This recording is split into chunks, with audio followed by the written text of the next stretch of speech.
بسم اللہ الرحمن الرحیم نحمدہ ونصلی علی رسولہ الکریم اعوذ باللہ من الشیطان الرجیم بسم اللہ الرحمن الرحیم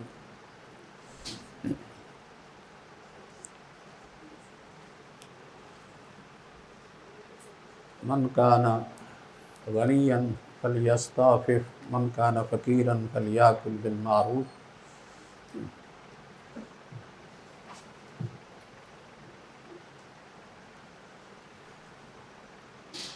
پچھلے سبق میں ہم نے یہ قاعدہ العادۃ محکمۃ کے بارے میں کچھ ابتدائی باتیں کی ہیں۔ العادۃ محکمۃ، اس قاعدے کا مفہوم اور مطلب بیان کیا تھا۔ یعنی جس وقت کسی مسئلے میں اختلاف ہو جائے تو اس میں عرف اور عادت کے ذریعے سے فیصلہ کیا جائے گا۔ یعنی عرف اور عادت کو فیصلے کے لیے ایک مرجع کی حیثیت دی جائے گی۔ عرف اور عادت جس کو ہم رسم و رواج بھی کہتے ہیں، رسم و رواج دو طرح کے ہوتے ہیں، کچھ قولی ہوتے ہیں اور کچھ رواج فعلی ہوتے ہیں۔ یعنی رسم و رواج کا تعلق اقوال سے ہو یا ان کا تعلق افعال اور اعمال سے ہو، شرعی اعتبار سے ان کی کیا حیثیت ہے، ان کے ذریعے سے ہم کوئی شرعی حکم لگا سکتے ہیں یا کہ نہیں۔ اس کے بارے میں کچھ کتاب و سنت سے دلائل کا ذکر کیا تھا، جن میں عرف کا یا عادت کا یا دوسرے الفاظ میں رسم و رواج کا اعتبار کیا گیا ہے۔ ان میں ایک آیت وہی جو ابھی تلاوت کی ہے کہ اللہ رب العزت نے یہ فرمایا من کان فقیرا فلیاکل بالمعروف۔ ایسے ہی دوسری آیت من اوسط ما تطعمون اہلیکم، یہ قسم کے کفارہ کے بارے میں۔ اس کے علاوہ قرآن میں ایک اور مقام پر اس طرح بھی اللہ کا فرمان ہے وَعَلَى الْمَوْلُودِ لَهُ رِزْقُهُنَّ وَكِسْوَتُهُنَّ بِالْمَعْرُوفِ۔ یعنی جس کا بچہ دودھ پیتا ہے اور کوئی عورت اس کے بچے کو دودھ پلاتی ہے تو اس کے ذمے اس کا نان و نفقہ، اور یہ بالمعروف، معروف طریقے سے۔ ایسے ہی حدیث بھی ذکر کی تھی جس میں ہند نے نبی اکرم صلی اللہ علیہ وسلم کے سامنے اپنے خاوند ابو سفیان رضی اللہ تعالیٰ عنہ کی شکایت کی تھی، خرچہ کم دیتے ہیں۔ کچھ لوگوں نے کچھ اور آیات سے بھی استدلال کیا، جس طرح کہ یہ قرآن کی آیت ہے وَأْمُرْ بِالْعُرْفِ وَأْمُرْ بِالْعُرْفِ، عرف کے ساتھ حکم دیجیے۔ اگرچہ یہ آیت اس کی دلیل نہیں بنتی، کیونکہ یہاں عرف سے مراد لوگوں کا رسم و رواج نہیں، بلکہ عرف سے مراد وہ معروف کام ہے جس کا شریعت نے حکم دیا ہے۔ جیسا کہ دوسری آیات میں یامرون بالمعروف ینہون عن المنکر، تو یہاں یامرون بالمعروف سے مراد رسم و رواج نہیں ہے، بلکہ اس سے مراد وہ احکام ہیں جن کا شریعت نے باقاعدہ حکم دیا ہے۔ ایسے ایک حدیث بھی اس کی دلیل کے طور پر پیش کی جاتی ہے ما راہ المسلمون حسنا فهو عند اللہ حسن۔ یہ حدیث مرفوع ثابت نہیں ہے، حضرت ابن مسعود رضی اللہ تعالیٰ عنہ کا یہ قول ہے۔ اس کو امام احمد نے اپنی کتاب میں بیان کیا ہے ما راہ المسلمون حسنا فهو عند اللہ حسن۔ جس چیز کو مسلمان اچھا سمجھیں وہ اللہ کے ہاں بھی اچھی ہوتی ہے۔ ابن مسعود رضی اللہ تعالیٰ عنہ کا یہ قول، اس کو کچھ اہل علم نے عرف کی حجیت پر بطور دلیل پیش کیا ہے، تو یہ بھی عرف کی دلیل نہیں بنتی بلکہ اس سے اجماع کی دلیل لی جا سکتی ہے کہ جس کام پر مسلمان اتفاق کر لیں، ان کا یعنی اجماع ہو جائے، تو وہ تو دلیل بن سکتا ہے، لیکن عرف پر نہیں، کہ جس چیز کو کچھ لوگ اچھا سمجھ لیں وہی اللہ کے ہاں بھی اچھا ہوتا ہے، یعنی رسم و رواج باقاعدہ کوئی شرعی حکم بن جائے، ایسے جیسے نص سے کوئی حکم ثابت ہوتا ہے، ایسا نہیں۔ تو عرف جو ہے اس کے بارے میں ایک بات یہ بیان کی تھی کہ بعض دفعہ قرآن مجید میں کچھ احکام ایسے بیان ہوتے ہیں یا حدیث میں جن کی کوئی تحدید نہیں کی جاتی، یعنی ان کا بیان مطلق آ جاتا ہے اور ان کی تفسیر وضاحت عرف پر چھوڑ دی جاتی ہے، ایک انداز یہ ہے۔ تو اگر قرآن میں یا حدیث میں، یعنی قرآن حدیث کی کسی نص میں اللہ رب العزت کسی حکم کو مطلق بیان کر دے، یعنی ان کی کوئی حد بندی، کوئی ان کی تعیین نہ ہو، بلکہ اس کی تعیین کو عرف پر چھوڑ دیا گیا ہو، تو اس کی تفسیر ہم عرف کے مطابق کریں گے، عرف سے تفسیر کی جائے گی۔ جیسا کہ چوری کے لیے حرز شرط ہے کہ چور کو سزا کب ملے گی؟ جب کوئی مال وہ باقاعدہ ایک محفوظ جگہ سے اٹھائے، حرز۔ اب حرز کی تفسیر کیا ہے؟ اس کی کوئی باقاعدہ حد بندی، تحدید یا تعیین یہ نص میں نہیں ہے۔ حرز یہ حالات کے مطابق یا علاقوں کے مطابق یا حالات بدلنے سے تبدیل ہوتی رہتی ہے۔ کوئی آدمی یا کسی علاقے میں ایک چیز کو حرز سمجھا جاتا ہے، دوسرے علاقے میں وہ حرز نہیں ہوتی۔ دوسرا یہ ہے کہ جو چیزیں چوری ہوتی ہیں ان کے اعتبار سے بھی حرز ایک طرح نہیں رہتی بلکہ بدلتی رہتی ہے۔ نقدی کے لیے حرز اور ہے، جانوروں کے لیے حرز اور ہے، ایسے ہی ساز و سامان کے لیے حرز اور ہوگی، اس لیے اس کا تعین عرف کرے گا۔ ایسے ہی قرآن نے یہ کہا ہے کہ 2 عادل گواہ بناؤ۔ اب عدالت جو ہے اس کی تعین کیا ہے؟ کیسے آپ عدالت کا تعین کریں گے؟ یہ بھی عرف کے مطابق ہوگا۔ عرف میں لوگوں کے ہاں کون سا آدمی عادل سمجھا جاتا ہے، ان کے ہاں کیا معیار ہے۔ علاقوں کے مختلف ہونے کے ساتھ یہ معیار بھی بدلتے رہتے ہیں۔ جس طرح کہ ہمارے ہاں مثلا ایک آدمی عالم ہے، تو عالم کے لیے ایک معیار کیا ہوتا ہے کہ وہ سر پہ کپڑا رکھتا ہے، داڑھی ہوتی ہے۔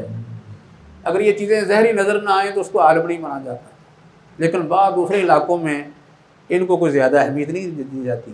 علماء سر ننگے رکھتے ہیں اور اس طرح بغیر داڑھی کے بھی ان کے ہاں وہ علماء شمار ہوتے ہیں۔ تو اس طرح جو ہے وہ کچھ چیزیں ایسی ہیں کہ جن کا تعین عرف کرتا ہے۔ ایسے عدالت جو ہوتی ہے اس کی تعین عرف کے مطابق کی جائے گی کہ کون سا آدمی عادل ہے اور کون سا غیر عادل ہے۔ شریعت نے مطلق حکم دے دیا ہے کہ گواہ عادل ہونے چاہیے، اور عدالت کا معیار ایک طرح کا نہیں ہوگا بلکہ عرف کے مطابق اس میں تبدیلی ممکن ہے، ہو سکتی ہے۔ اس کے علاوہ مثلا یہ جو کفارے ہیں، کفارات، ان کا تعین بھی عرف ہی کرتا ہے۔ شریعت نے حکم دے دیا کہ جو آدمی گردن آزاد نہیں کر سکتا وہ کیا کرے؟ مسکینوں کو کھانا کھلائے۔ 60 مسکینوں کو کھانا کھلانا، یا کسب کے کفارے میں 10 مسکینوں کو کھانا کھلانے کا ذکر ہے، یا اس طرح مثلا بیوی کا نان و نفقہ ہے، اس کو معروف پر چھوڑ دیا ہے۔ یہ بھی یعنی عرف کے مطابق ہی فیصلہ کیا جائے گا یا اس کی تعیین کی جائے گی۔ جو شخص عرف کے مطابق اپنے بیوی بچوں کا خرچہ نہیں دیتا، اس سے لیا جائے گا، عدالت اس کے خلاف باقاعدہ فیصلہ دے گی کہ اس کا خرچہ عرف کے مطابق نہیں ہے۔ تو یہ حکم ایسے ہوگا جیسے ایک شرعی حکم ہے۔ اس طرح نفقات کی تعیین جو ہے یہ بھی عرف سے ہوتی ہے، کیونکہ شرعی نصوص کے اندر ان کی کوئی تعیین نہیں بلکہ انہیں مطلق بغیر تحدید کے بیان کر دیا گیا ہے۔ تو یہ انداز در قرآن حدیث میں جو ہے وہ موجود ہے۔ ایسے ہی یتیم کا جو کفیل ہے اس کے لیے معروف طریقے سے کھانے کی اجازت ہے، لیکن معروف طریقے کوئی باقاعدہ حد بندی، کوئی تعین اس کا ذکر نہیں کیا گیا، یہ عرف کے مطابق ہی اس کی تعین کی جائے گی۔ ایک صورت تو عرف سے استدلال کرنے کی یہ ہے کہ شارع نے بعض احکام مطلق بیان کر دیے، یعنی بغیر تحدید کے، بغیر تعین کے بیان کر دیے، اور ان کی تعین، تحدید، تفسیر عرف پر چھوڑ دی ہے۔ عرف سے ان کا تعین کیا جائے گا، باقاعدہ جو ہے عرف کے مطابق فیصلہ کیا جائے گا۔ وہ فیصلہ ایسے ہوگا جیسے ایک یعنی شرعی حکم ہوتا ہے۔ تو دوسری صورت ہمارے ہاں عام طور پر جو ہے وہ ہمارے رسم و رواج کی ہے۔ رسم و رواج لوگوں کے، ان کی شرعی لحاظ سے کیا حیثیت ہے؟ یہ جو رسم و رواج ہیں، جیسا کہ ابھی ذکر کیا، یہ کچھ عام ہوتے ہیں، کچھ خاص بھی ہوتے ہیں، کچھ قولی ہوتے ہیں، کچھ فعلی ہوتے ہیں۔ بعض دفعہ کچھ الفاظ ایسے ہیں کہ جو عام استعمال ہوتے ہیں، یعنی ہر جگہ ہی ان کا تقریباً ایک ہی طرح کا استعمال ہوتا ہے، تو پھر جب وہ لفظ بولا جائے گا تو وہی معنی مراد ہوگا جو عرف میں ہے، دوسرا معنی مراد نہیں لیا جائے گا۔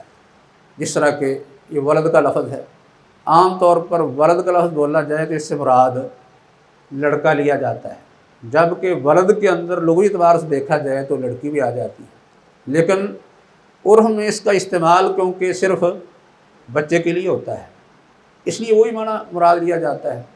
ایسے ہی دابہ کا لفظ، دابہ اس کا معنی تو لغوی اعتبار سے دیکھیں تو زمین پر ہر چلنے والے کو دابہ ہم کہہ سکتے ہیں، لیکن عمومی طور پر عرف کے اندر دابہ کا استعمال صرف چوپائے کے لیے ہوتا ہے۔ تو اس لیے جب دابہ کا لفظ بولا جائے گا تو عرفی معنی یعنی چوپایا ہی مراد لیا جائے گا، دوسرا معنی کوئی اور مراد نہیں ہوگا، کیونکہ یہ بات یعنی عرف کی ہے، لوگوں کے عرف کی، لوگوں کی عادات کی ہم کر رہے ہیں۔ باقی شرعی جو عرف ہے اس میں تو وہی مراد ہوگا جو شریعت کے اندر عرف چلتا ہے۔ ہاں، شریعت کے اندر کچھ ناموں کا ذکر ہے، کچھ اصطلاحات کا ذکر ہے۔ شریعت نے مثال کے طور پر نماز کا ذکر کر دیا، روزے کا بیان ہے، اس طرح حج کا تذکرہ کیا ہے، اس طرح زکوٰۃ کا بیان ہے۔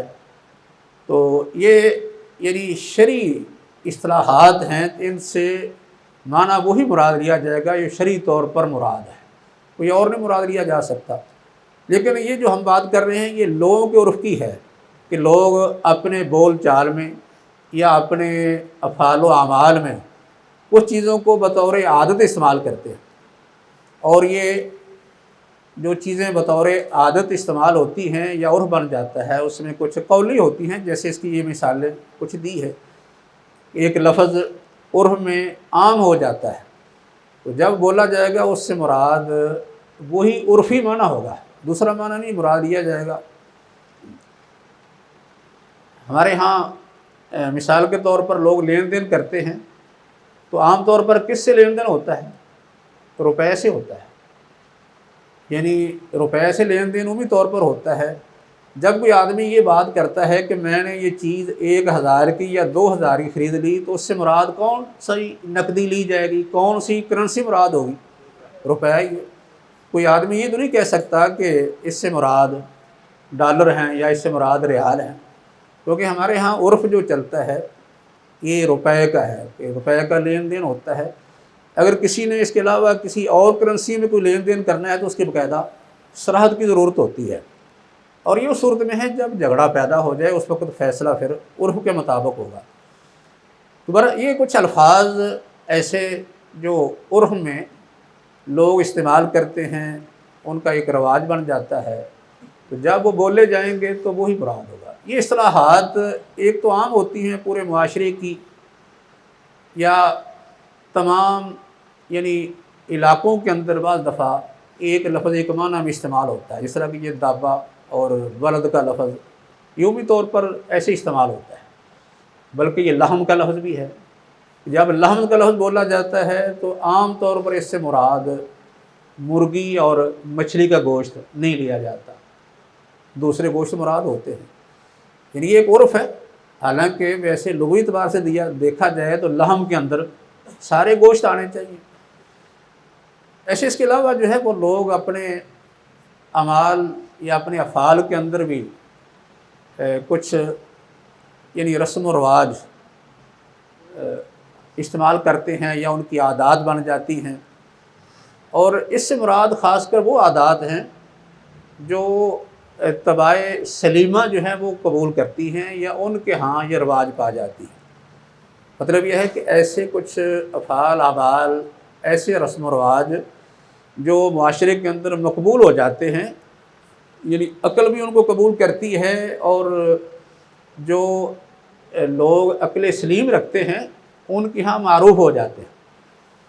کیونکہ کئی دفعہ ایسے لوگ جو جن کے ہاں کچھ ایسے اعمال یا ایسے کچھ اعمال رواج پا جاتے ہیں جو اچھے نہیں ہوتے، اس لیے کیونکہ وہ لوگ خود کوئی عقل سلیم نہیں رکھتے یا ان کی فطرت سلیمہ نہیں ہوتی، وہ ایک برائی کو جو ہے بطور رواج عام استعمال کر لیتے ہیں۔ یار جیسا کہ آج کل یورپی ممالک کے اندر بہت سی برائیاں جو ان کے ہاں بطور رواج استعمال ہوتی ہیں، تو یہ رواج جو ہیں ان کے ایسے ہیں کہ شریعت ان کا اعتبار نہیں کرتی، کیونکہ یہ لوگ ایسے ہیں جو ایک برائیوں کو رواج دے کے اور اس کو مختلف نام دے کے، کوئی جو ہے اس کو اپنی آزادی کا نام دے کے، اپنا کوئی حق قرار دے کے برائی کو رواج دیتا ہے، یا برائی کو اچھائی جو ہے وہ قرار دیا جاتا ہے، تو اس کا اعتبار نہیں، کیونکہ عقل سلیم رکھنے والا آدمی جہاں بھی ہوگا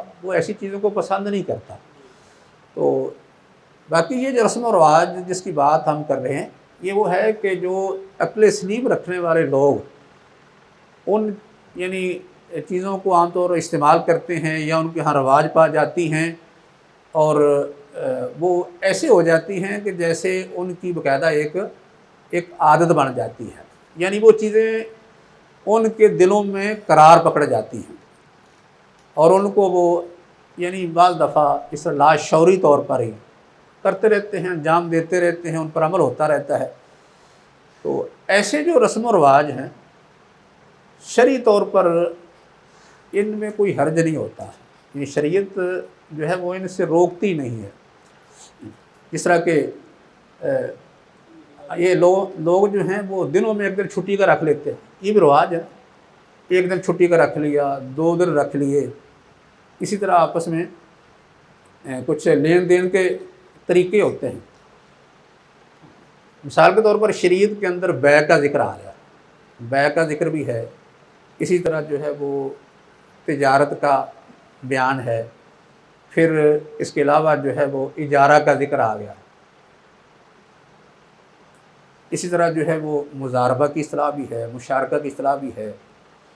یہ چیزیں شریعت نے ان کا مطلق ذکر کر دیا ہے، لیکن اس میں کوئی حد بندی نہیں کی کہ صرف یہی ایک طریقہ ہے بیع کا، یا صرف یہی طریقہ ہے تجارت کا یا مضاربہ کا مشارکہ کا، بلکہ مختلف طریقوں سے لوگ یہ کام سر انجام دیتے رہتے ہیں۔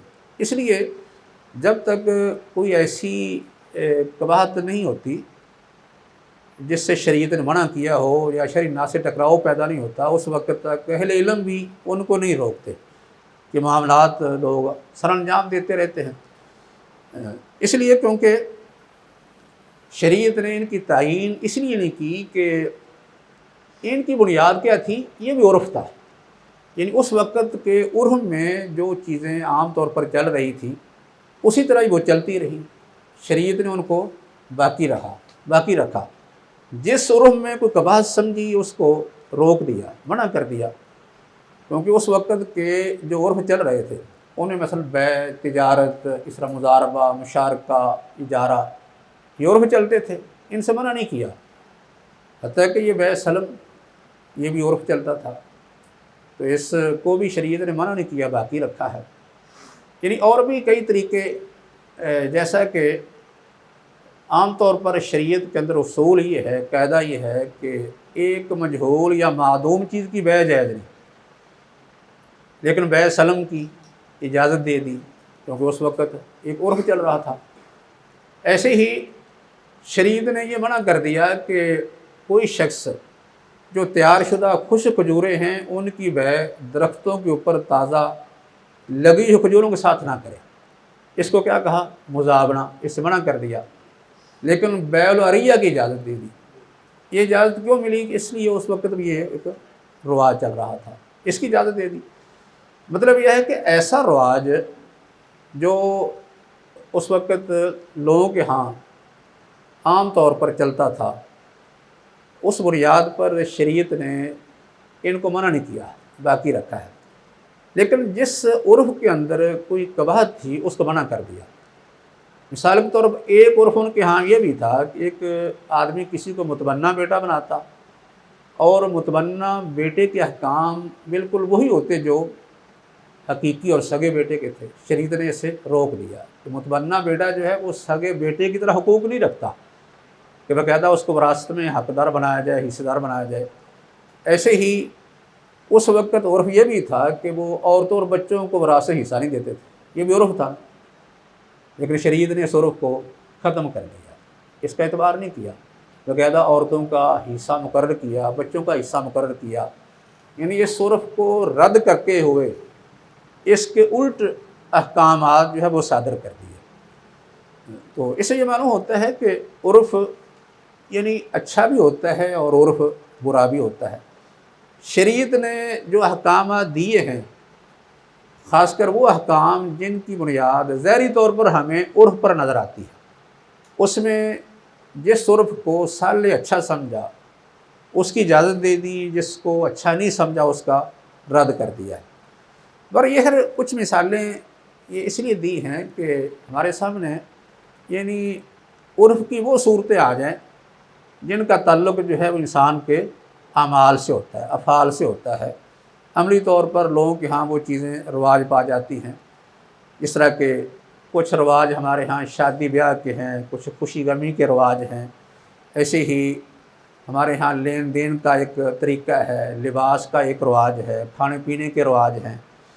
ان میں سے کچھ رواج انفرادی بھی ہیں اور کچھ اجتماعی بھی ہیں۔ تو انفرادی کسی کی کوئی عادت بن جاتی ہے تو وہ بھی عام طور پر شریعت اس سے نہیں روکتی۔ ایسے ہی اگر کوئی اجتماعی عادت کچھ یعنی کھانے پینے کی ہے، کچھ لباس کی ہے، چیزوں کے استعمال کی ہے، اس طرح شادی بیاہ کے جو ہے ہمارے رسم و رواج ہیں یا خوشی کمی کے رواج ہیں، ان میں شریعت ہر جگہ پابندی نہیں لگاتی کہ یہ بھی ناجائز، یہ بھی ناجائز، اس طرح نہیں، بلکہ کیونکہ ان چیزوں کا تعلق عادات سے ہے۔ عادات کے اندر اصل کیا ہوتا ہے کہ اباحت ہوتی ہے، وہ چیزیں جائز ہوتی ہیں۔ صرف وہ چیز ناجائز ہوگی یا تو اس کا ٹکراؤ کسی نص سے ہے، یا کسی مسئلہ سے ٹکراتی ہے، یا اس سے کوئی ضرر لاحق ہوتا ہے، اس لیے اسے روک دیا جاتا ہے۔ جیسے عام طور پر یہ ہم جو اصطلاحات پڑھتے ہیں نا اصول فقہ میں، یہ جی مسلط مرسلہ کی بنیاد پر حکم دیا جا رہا ہے، یہ سد و ذرائع کی بنیاد پر حکم دیا جا رہا ہے۔ اس میں یہی چیزیں دیکھی جاتی ہیں نا کہ اگر ہم سد ذریعہ کے اصول کے مطابق کسی کام سے نہیں روکتے تو اس کا نتیجہ کیا ہوگا؟ مسائل مرسلہ کی بنیاد پر اگر ہم حکم نہیں کوئی لگاتے، خواہ وہ کسی کو کسی کام سے روکیں یا کسی کام کی اجازت دیں، اگر ہم وہ حکم نہیں لگاتے مسائل مرسلہ کی بنیاد پر تو اس کا کیا نقصان ہوگا، کون سا فائدہ اس سے ضائع ہو جائے گا، کون سی منفعت جو ہے وہ اس سے فوت ہو جائے گی۔ تو اس بنیاد پر جو ہے وہ احکام لگائے جاتے ہیں، یعنی سد و ذرائع، مسائل مرسلہ، یا مثال کے طور پر اجماع بھی۔ جیسے یہ باتیں ہم جو کر رہے تھے نا پہلے کہ عرف کے دلائل کیا ہیں، عرف کے دلائل جو تھے ان میں ہمیں وہ دلائل زیادہ تر ملتے ہیں جن میں شریعت نے نص کو یعنی مطلق چھوڑ دیا ہے اور اس کی تفسیر عرف پر چھوڑ دی ہے۔ لیکن عام طور پر ہمارے ہاں جو رسم و رواج ہیں اس کے لیے اصل دلیل کیا ہے؟ وہ اصل میں استنباطات ہی ہیں۔ ان میں مثلا ہم دیکھتے ہیں کہ شریعت نے بہت سی چیزوں میں عرف کا اعتبار کیا، جیسے ابھی میں مثالیں دے رہا تھا نا کہ یہ مثلا بیع کی اجازت ہے، اس طرح تجارت ہے، اجارہ ہے، مشارکہ ہے، مزاربہ ہے، اس طرح مثلا مزابنہ سے منع کر دیا، ریا کی اجازت دے دی، یہ اس وقت تقریباً یہ چیزیں چلتی تھیں، بیع سلم کی اجازت دے دی. تو اس کا مطلب ہے کہ شریعت نے عرف کا کچھ اعتبار کیا ہے. یعنی احکام دیتے وقت جو چیزیں عرف میں چلتی تھیں، تو جو عرف صالح تھا، صالح یہی ہوتا ہے نا، کسی نص سے ٹکراؤ نہیں ہے، یا اس سے کوئی منفعت ضائع نہیں ہوتی، کوئی ضرر لاحق نہیں ہوتا، اس کی اجازت دے دی. لیکن جس جگہ دیکھا کہ کوئی عرف جو ہے وہ فاسد ہے، اس میں کوئی قباحت پائی جاتی ہے، نص سے ٹکراؤ ہے، یا کوئی اس سے ضرر واقع ہوتا ہے، کسی پر ظلم ہوتا ہے، تو اس سے منع کر دیا. تو ایسے جو ہے وہ جو عرف ہے، اس کی بنیاد اجماع بھی ہے، عرف کی بنیاد مصالح مرسلہ بھی ہے، عرف کی بنیاد سد و ذرائع بھی ہے. جو شریعت کے اندر عام طور پر ہم مصادر بیان کرتے ہیں یا شرعی احکام کے لیے ان کو بطور دلائل ذکر کیا جاتا ہے، یہ اصل یہی دلیل مانتے ہیں کس کی؟ عرف کی. عرف کی یہی دلیل مانتے ہیں کہ ان کی بنیاد پر جو ہے ہم رسم و رواج کو منع نہیں کرتے. کیونکہ اگر رسم و رواج کو مطلقاً منع کیا جائے، اس کا نتیجہ کیا نکلے گا؟ لوگ تنگی میں مبتلا ہو جائیں گے، حرج میں، مشکل میں پڑ جائیں گے. جبکہ شریعت کے مقاصد میں سے بہت بڑا مقصد ہے لوگوں کے لیے آسانی پیدا کی جائے، ان سے تنگی کو دور کیا جائے. تو اس لیے شریعت نے ایسے رسم و رواج جو نص سے نہیں ٹکراتے یا کوئی شرعی اور قباحت اس میں نہیں ہے، ان سے منع نہیں کیا، بلکہ اصلاً رسم و رواج کو مباح قرار دیا ہے. یعنی وہ اقوال ہوں یا اعمال ہوں، ان کے اندر اصل اباحت ہے. تو اب جو ہے وہ ہم نے یہ جائزہ لینا ہے کہ عرف جو ہے وہ کون سا ایسا عرف ہے یا رواج ہے جس کو ہم منع کہہ سکتے ہیں، یعنی اس کو ممنوع قرار دے سکتے ہیں. یعنی اصل میں یہ جو رسم و رواج ہیں، عادات ہیں، انفرادی ہوں یا اجتماعی ہوں، ان کے اندر اصل تو اباحت ہوگی. لیکن کون سے رسم و رواج ایسے ہیں کہ جن کو ہم ممنوع کہیں گے؟ ان میں سے ایک تو واضح ہے کہ ایسا کوئی بھی عرف، ایسی کوئی عادت، ایسا کوئی رواج جس کا شرعی نص سے تصادم ہے، بالکل ٹکراؤ ہے، تو وہ رد کر دیا جائے، اس کا کوئی اعتبار نہیں. یعنی صراحتاً ٹکراؤ ہے. جیسا کہ ہمارے ہاں جو ہے مثلا سودی کاروبار رواج پا آ گیا، سودی کاروبار جو ہے وہ رواج پا آ گیا ہے. تو اس رواج کو ہم جائز نہیں کرائے، شرعی طور پر صراحتاً نصوص سے ٹکراؤ ہے. ایسے مثلا کوئی آدمی وہ اپنی تقریبات میں، شادی بیاہ میں باقاعدہ جو ہے وہ ایک ڈش شراب کی شامل کر لے، تو اس کی اجازت نہیں دی جا سکتی. یا کسی معاشرے میں رواج پا جائے تو اس رواج کا کوئی اعتبار نہیں ہوگا، کیونکہ نص سے بالکل یہ رواج ٹکراتا ہے، اس لیے اس کو رد کر دیا جائے گا. ایسے ہی مثال کے طور پر یہ مسائل جو سطر کے ہیں، قریانی فحاشی کے رواج جو ہیں، ان کا بھی اعتبار نہیں کیا جائے گا. اگر کسی جگہ، کسی معاشرے کے اندر قریانی فحاشی رواج پا جاتی ہے تو اس رواج کو ہم جائز نہیں کہہ سکتے، بلکہ اس کو رد کیا جائے گا، اس لیے کہ اس کا بھی شرعی نصوص سے ٹکراؤ پیدا ہوتا ہے.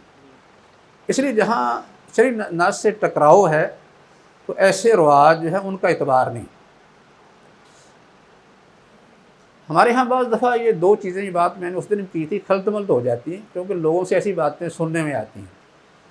آپ شادی پر جو ہے وہ کچھ کام ایسے ہیں بطور رواج کرتے ہیں، مثلا بارات لے کے آ جانا، اور باقاعدہ جو ہے وہ مثلا ٹینٹ لگا کے اہتمام کر کے جو ہے وہ کھانا پیش کرنا. کھانے میں کئی ڈشیں تیار کی جاتی ہیں، اور اس میں باقاعدہ جو ہے وہ دولہے کے لیے مثلا اسٹیج تیار کیا جاتا ہے. اس طرح کے یہ رسم و رواج ہیں ہمارے یہاں.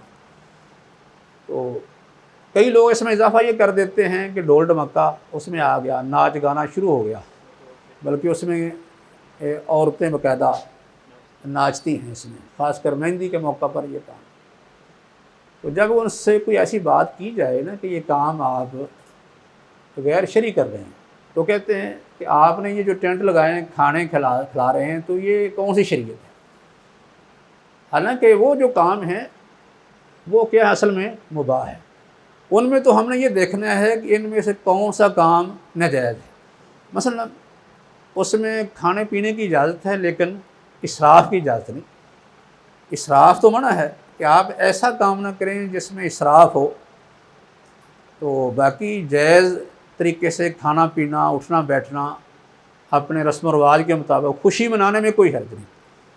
لیکن جو کام وہ دوسرے لوگ کر رہے ہوتے ہیں ان سے تو باقاعدہ منع کیا گیا ہے، نس سے ٹکراؤ ہے، شریعت منع کر دیا کہ عورتوں کا مردوں کے ساتھ اختلاط بھی نہیں ہونا چاہیے۔ جب مردوں عورتوں کا اختلاط جائز نہیں ہے تو پھر وہ کیسے برہنہ ہو کے مردوں کے سامنے آ کے وہ ناچ سکتی ہیں، یہاں ڈھول ڈھمکے، یہ یعنی عریانی فحاشی کا جو مظاہرہ کیا جاتا ہے یہ کیسے جائز ہو سکتا ہے؟ اس سے شریعت نے صراحتاً منع کر دیا ہے۔ اس لیے جس چیز سے منع کر دیا ہے وہ تو اس کو رسم و رواج کا نام دے کے یا ثقافت اور کلچر کا نام دے کے ہم جائز قرار نہیں دے سکتے، لیکن جو چیزیں اصل میں جائز ہیں ان کو تو منع نہیں کیا جا سکتا الا کہ ان میں کوئی ایسی قباحت پیدا ہو جائے جس سے شریعت نے ہمیں منع کر دیا۔ تو اس لیے جس میں ایک شرعی ٹکراؤ ہے وہ تو بہرحال جائز نہیں، لیکن کچھ کام ایسے ہوتے ہیں کہ ان میں یہ ہوتا ہے کہ کلی طور پر ٹکراؤ نہیں ہوتا ہے، جزئی طور پر کچھ ہوتا ہے۔ یہ دودھ پلائی رسم بھی یہ بھی سمجھنا ایک رواج ہی ہمارے ہاں، یہ بھی اصل میں تو مباح ہی کام ہے تو رواج لیکن مباح کاموں میں ہے۔ ان چیزوں میں یعنی کچھ چیزیں ایسی ہیں جن کو یعنی جو لوگ سنجیدہ ہوتے ہیں نا، خاص کر دیندار لوگ ہوتے ہیں، وہ ان کو فضول سمجھتے ہیں، یہ فضول کام ہے۔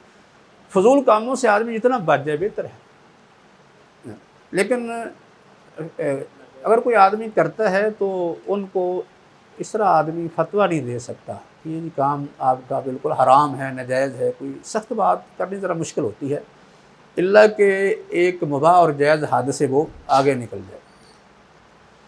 تو اس میں بات ہم یہ کر رہے تھے کہ کچھ رواج ایسے ہوتے ہیں جن میں ایک جزوی جو ہے ٹکراؤ ہوتا ہے، یعنی کلی تصادم تو نہیں ہوتا لیکن جزوی کچھ ٹکراؤ ہو جاتا ہے۔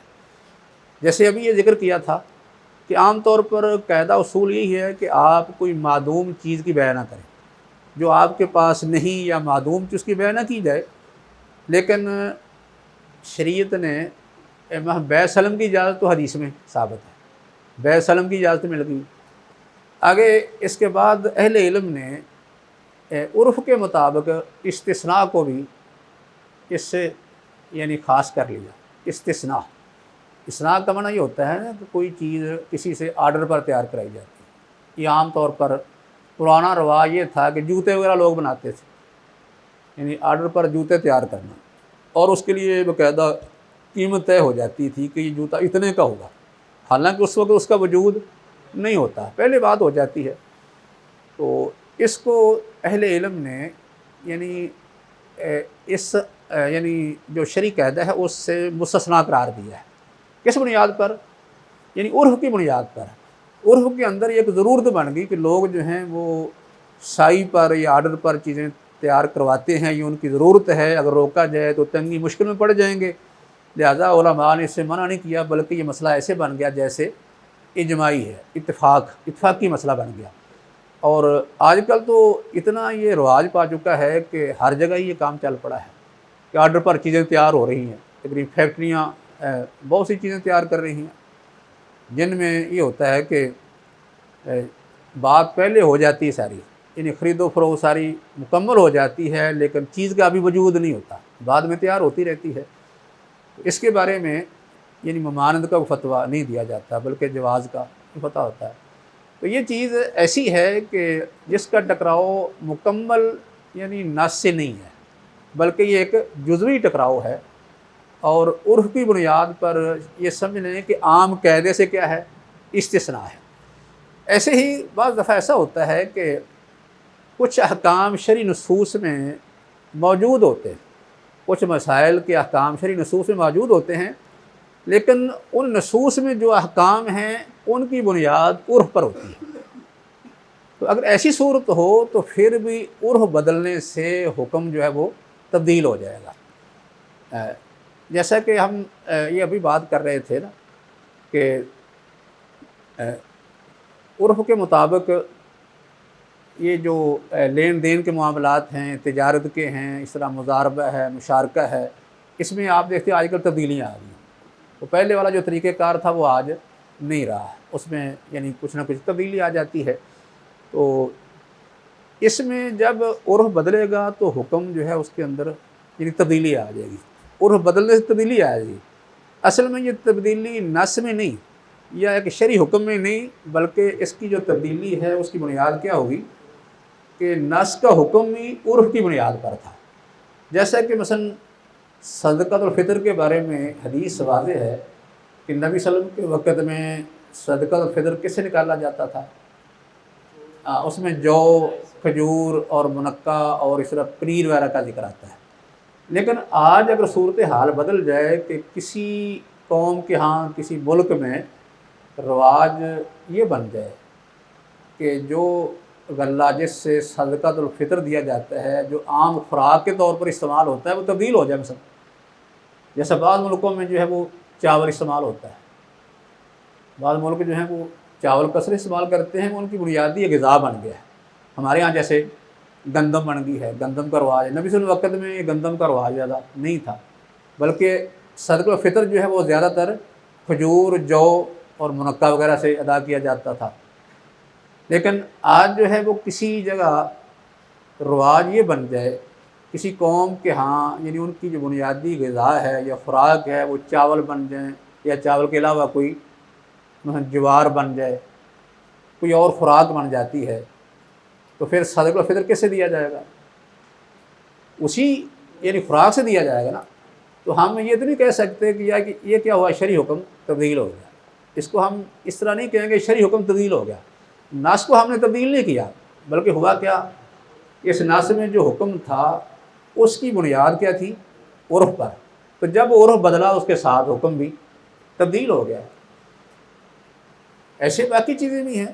مثال کے طور پر یہ جو کرنسی ہے، آپ کے وقت میں لین دین کیسے ہوتا تھا؟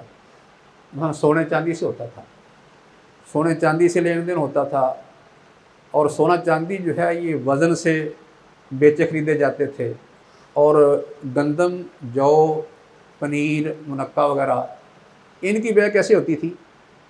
یہ کیل سے ہوتی تھی، یعنی ماپ سے ان کا وزن نہیں ہوتا تھا۔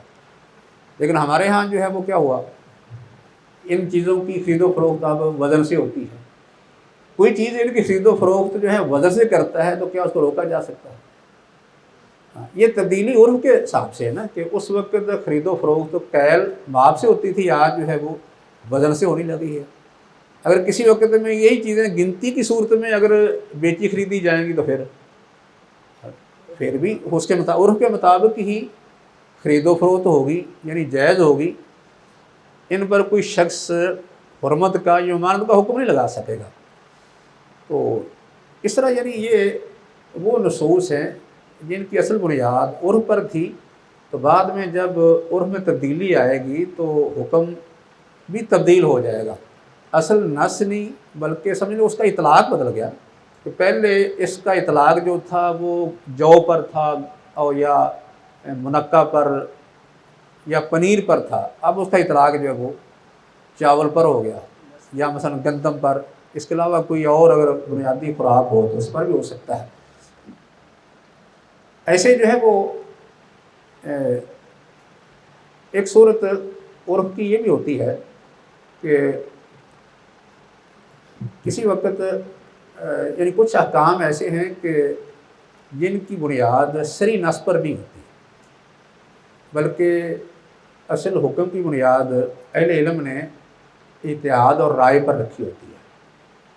تو بعد میں جب اتحاد اور رائے تبدیل ہوگا تو حکم بھی تبدیل ہو جائے گا۔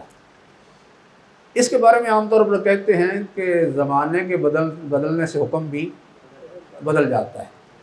اس کا مطلب یہ نہیں ہوتا کہ آپ نے نص کو بدل دیا ہے، یہ مطلب نہیں ہے، کیونکہ نسل جو حکم ہے وہ تبدیل نہیں ہوگا، اس کے اطلاعات میں تبدیلی آ جائے گی، یا یہ ہے یا اس وقت تبدیلی اس میں آئے گی جس وقت اس نس کے حکم کی بنیاد ہی عرف ہوگا، عرف یا عادت ہوگا۔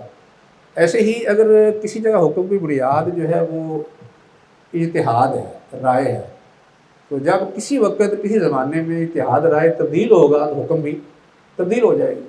اس کے بارے میں یہ اہل علم قاعدہ یہ بیان کرتے ہیں، لا ينکر تغییر الاحکام بتغیر الازمان، مثلا لا ينکر تغییر الاحکام بتغیر الازمان، یعنی زمانے کے بدلنے سے احکام کی تبدیلی کا انکار نہیں کیا جا سکتا۔ لا ينکر تغیر الاحکام بتغیر الازمان، زمانوں کے بدلنے سے احکام کی تبدیلی کا انکار نہیں کیا جا سکتا۔ زمانہ اگر بدلے گا تو احکام بھی بدل جائیں گے۔ یہ اسی صورت میں ہے جب ان احکام کی بنیاد اتحاد اور رائے پر ہوتی ہے۔ بہت سے فقہی مسائل میں ایسا ہوتا ہے کہ عرف بدلنے سے تبدیلی آ جاتی ہے، جیسا کہ یعنی اس کی جو ہے کچھ مثالوں سے بات واضح ہو جائے گی کہ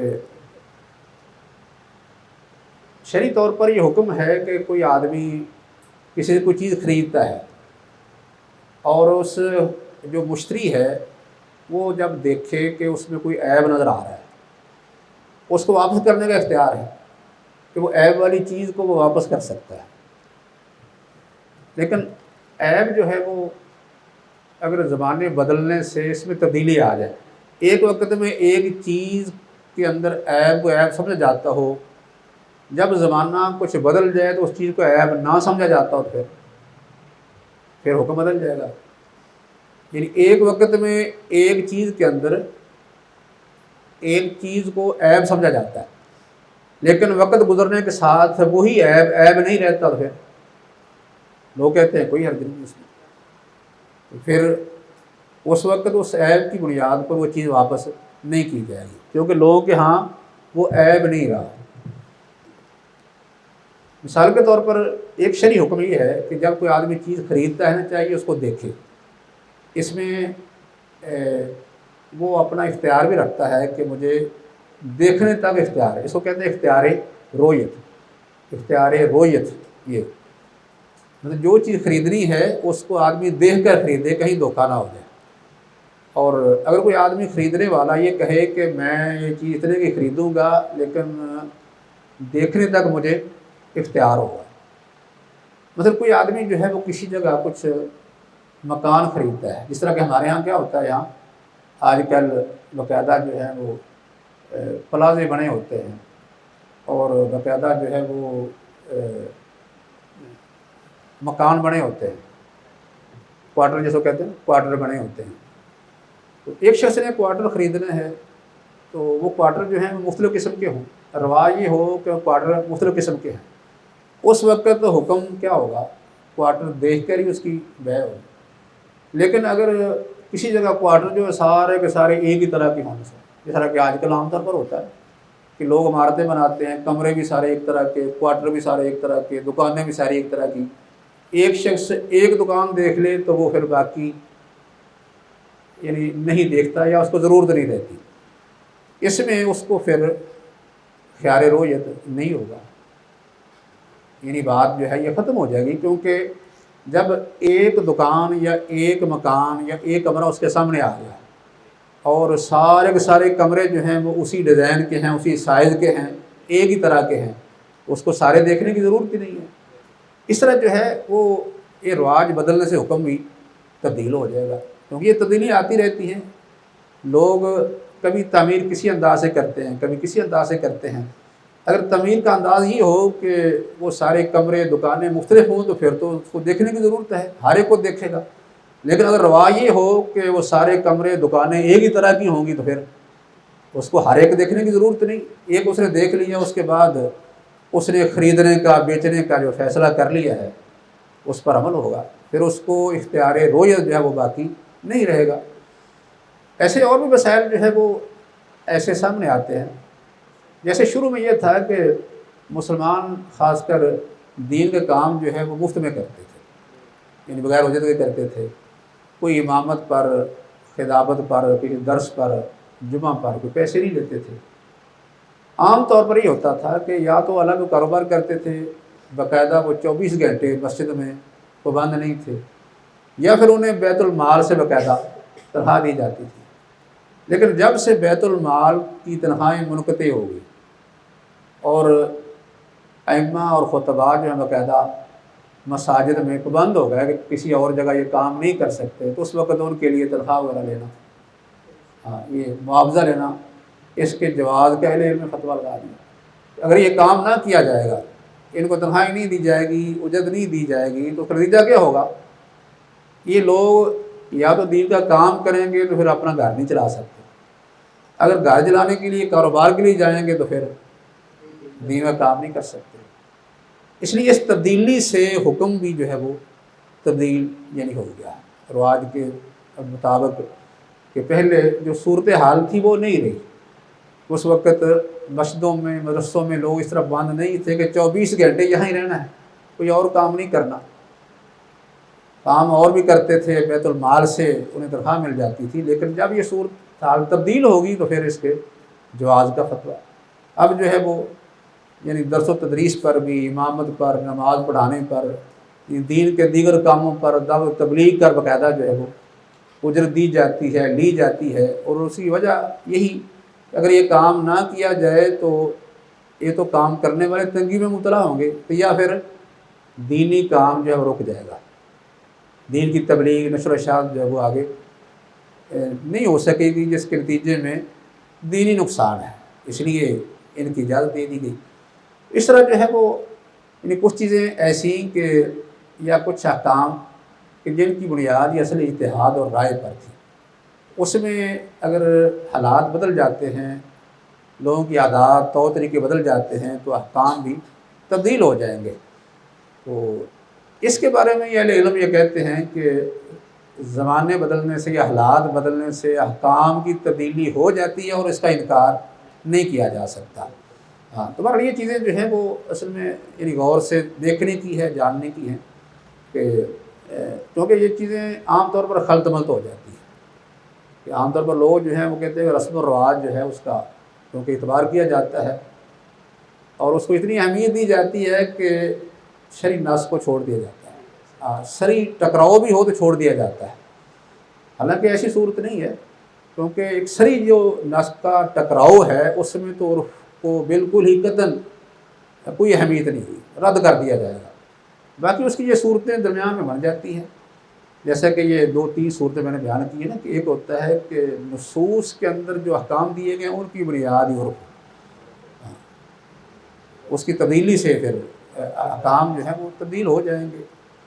تو یا پھر یہ ہے کہ احکام کی بنیاد جو ہے وہ اتحاد اور رائے پر ہو، یعنی استنباط ہے، تو بعد میں حالات کی تبدیلی سے اہل علم کا استنباط اگر تبدیل ہو جاتا ہے تو پھر حکم بدل جائے گا۔ جیسے یہ آج کل ہمارے ہاں یہ تنخواہوں والا مسئلہ ہے، شروع میں اس طرح کے مسائل نہیں تھے، بلکہ حکومتیں خود سرپرستی کرتی تھی، اہل علم کی حوصلہ افزائی کرتی۔ سعودیہ میں آج اسی طرح ہے، سعودیہ میں باقاعدہ حکومت سارا کام کرتی ہے، اس لیے اہل علم کو لوگوں کے سامنے ہاتھ پھیلانے کی یا ان سے تنخواہیں لینے کی ضرورت نہیں پڑتی۔